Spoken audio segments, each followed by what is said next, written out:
Pre-therapy thoughts from a therapist who's in her own therapy. I can't open this. If you're new here, I'm Lauren. I'm a therapist on TikTok and I own my own practice as a therapist. But before I became a therapist, I went through my own therapy journey. I went to therapy when I was young, but the big journey for me was in my early 20s for disordered eating. So that's kind of the journey that I've been in up until now. And I've been with the same therapist for about 7 years. And at this point, I only see her once a month. So I have to prep for those sessions. Otherwise, I would just get in there and blabber on about nothing. Sometimes I'm like telling her all about work, all the good stuff that's going on because I know she's gonna be so proud of me. And I'm like, this is actually not the best use of my time. Side note, we're trying this for the first time because it's October 1st. Let's check it out.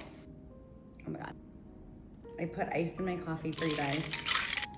It's really good and it's way less pumpkin-y and way more citrusy than I was expecting. Anyway, I keep a journal. I go through before my sessions to figure out kind of like what would be the most effective and helpful for me. So for example, today, I'm thinking I have 3 different areas that I wanna cover with her. 1 is like relationship stuff, 2 is body image stuff, and 3 is some like burnout prevention. I haven't taken a vacation all year and I gotta get through the end of the year until my next vacation. So trying to figure out just how to do that, how to keep taking good care of myself, just wanting to stay on top of those things. Maybe I'll share my insights about what I ended up talking about and what I realized about myself afterward if you're interested. Let me know if you want post-therapy thoughts. One more thing I'm thinking about talking to her about is integrating or supplementing my own self-care therapy routine with another type of modality and just wanting to hear what her thoughts and opinions are on that. I have a goal for inner child work that I really want to work on in 2026. No particular reason I'm waiting until then, just kind of getting organized. Hoping I can get through all 4 of these things and avoid the part of me that just wants to rattle off all the good things that have happened over the last month. And I hope this is helpful for you guys because a lot of people ask me like, how should I prep for therapy or what should I do?